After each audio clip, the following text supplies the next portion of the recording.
నమ శివాయ నమ. జయ పరబ్రహ్మ పరమాత్మ నమ. జగత్తుత్త దేశతి ఫలయా బ్రహ్మ హరియరాయ త్రిగుణాత్మే సర్వగౌతిగామి దర్శ దర్శ దత్తాత్రేయ నమసంతిని సిద్ధి కురు కురు కురు స్వ. ప్రజలందరికీ నమస్కారము. 2025 మకర రాశి ఫలితాలు డిసెంబర్ మాసం. ఈ డిసెంబర్ మాసంలో ఉద్యోగం మరియు వ్యాపారస్తులకి ఈ ఉద్యోగంలో వ్యాపారంలో ఈ నెలలో విజయంగా కనబడుతుంది. విజయమైన లాభాలు కనబడుతున్నాయి. ఆదాయం పెరుగుతుంది మరియు వ్యాపారస్తులకి లాభాలు చాలా వరకు బాగుంటాయి. శని దేవుడు ఆశీస్సులు సంపద పెరుగుతుంది. అనగా ఆ శనేశ్వరుడు మీకు కటాక్షిస్తాడు. ఎందువల్ల అంటే శని భగవాను వల్ల ఎన్నో పనులు మనకు ఆగిపోతుంటాయి. మరి శని భగవానే మీకు ఆశీర్వాదం ఇస్తున్నాడంటే ఇది మామూలు విషయం కాదు, ఇది చాలా గొప్ప విషయము.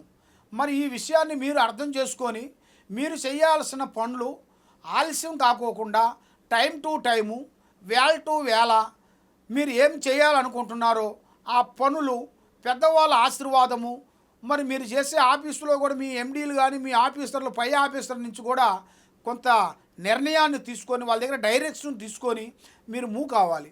మనకి ఏం పర్వాలేదులే స్వామి చెప్పాడులే అని మీరు ముందుకు పోతే వెనక నుంచి మీ పై అధికారులు మిమ్మల్ని దెబ్బతీసే మార్గాలు కనబడుతున్నాయి. అతి జాగ్రత్త పాటించాలి. దానివల్ల మీరు పాటించుకోకుండా ఉన్నట్టుకైతే ఎన్నో సమస్యలు మీకు ఎదురొచ్చే మార్గాలు కొన్ని ఉన్నాయి. మరి వివాహంలో కూడా ముఖ్యంగా ఈ నెలలో అద్భుతమైన విజయాలు కొన్ని కనబడుతున్నాయి.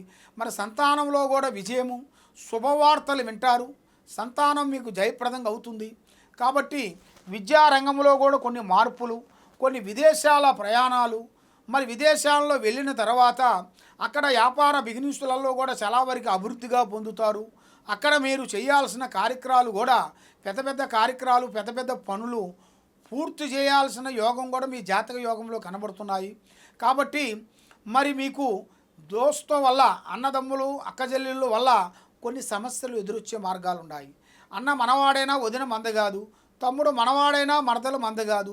కుటుంబ సభ్యుల నుంచే కొన్ని సమస్యలు కొన్ని రాబోతున్నాయి. మరి ఆ కుటుంబ సమస్యలు కూడా కొన్ని జాగ్రత్తలు కొంచెం పడండి. ఆ దైవ అనుగ్రహాన్ని మీరు పొందండి. మరి మీరు ఏమి చేయాలన్నా అంతు పెట్టని పరిస్థితిలో ఉన్నప్పుడు మీరు చేయాల్సింది అన్నిటికన్నా దైవ బలం చాలా గొప్పది. మరి ఆ దైవ బలాన్ని అనేది మీరు చేసుకోవాలనుకుంటే శ్రీ మహావిష్ణు ఆయన అష్టోత్తరం మంత్రాన్ని మీరు పొద్దున సాయంత్రము లేదన్నా కూడా ఒక 10-15 నిమిషాలు 20 నిమిషాలు మీరు చదవాలి. చదివిన తర్వాత మీకు ఇష్టమైన దేవుడి దగ్గరికి వెళ్ళి మీరు కొబ్బరికాయో ప్రసాదమో పూజలో పునస్కారాలు చేయండి. మీ కులదేవుణ్ణి నమ్ముకోండి, మీ కులదేవతల్ని పూజించండి. కాబట్టి మీరు ఎన్నో రోజుల నుంచి కొన్ని కులదేవతల్ని మీరు పూజించుకోకుండా, కులదేవతల్ని అమ్మవారిని కూడా మీరు పూజించుకోకుండా ఉండదాని వల్ల కొన్ని సమస్యలు ఏర్పడుతున్నాయి మీకు.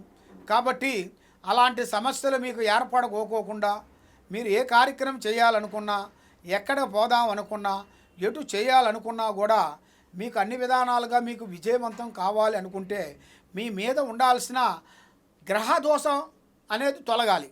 ఈ గ్రహదోషాన్ని మీ మీద ఉంచుకొని మీరు ఏ పని చేయలేరు. ఈ గ్రహదోషం పోవాలంటే మీరు చేయాల్సిన పూజా బలం ఈ కింద ఉండాల్సిన నెంబర్కి ఒకసారి మాకు సంప్రదించినట్టుగైతే మీ పేరుని బట్టి, సమయాన్ని బట్టి, మీ జాతక యోగాన్ని బట్టి మరి మీకు ఏమి జరుగుతుంది, ఏమేమి జరగబోతుంది, మరి మీ జీవిత లక్షణం ఏమిటి అనేది జాతక చక్ర గణితం వేసేసి మేము చూసి చెప్పగలుగుతాం. కాబట్టి మరి ఈ నెలలో మీకు కొన్ని స్థిరాస్తులు మార్పులు రాబోతున్నాయి. స్థిరాస్తులు అంటే పెద్దవాళ్ళు సంపాదించినవి కానీ, లేదా అమ్మా నాన్న సంపాదించినవి కానీ, వాళ్ళ ఆస్తులు కానీ, వాళ్ళ వస్తువులు కానీ మీకు రావలసిన ప్రాప్తి కనబడుతుంది. కాబట్టి భార్యాభర్తల మధ్యలో ఎన్నో రోజుల నుంచి గొడవలు పడుకుంటూ కొంచెం చికాకు పడే వాళ్ళు కూడా ఇప్పుడు వాళ్ళకి ఒక మంచి అవకాశం మళ్ళీ కలుసుకునే మార్గాలు వచ్చేస్తుంది. కాబట్టి మీరు ఎక్కడెక్కడో పోయి జ్యోతిష్యం చెప్పించుకొని నిరాశ చెంది ఎన్నో బాధలు పడుతూ ఉన్నారా? తప్పకుండా ఈ కింద ఉండాల్సిన నెంబర్ కానీ మాకు ఒకసారి సంప్రదించినట్టుగైతే మీ పేరుని బట్టి, మీ సమయాన్ని బట్టి, మీ జాతక యోగాన్ని బట్టి ఏమేమి జరుగుతుంది, ఏమేమి జరగబోతుంది అనేది కూడా మేము చూసి చెప్పగలుగుతాం. ఏ సమస్యకైనా కూడా మన దగ్గర పరిష్కారం దొరుకుతుంది. సర్వో జనా సుఖినో భవంతు. ఓం నమ శివాయ నమః.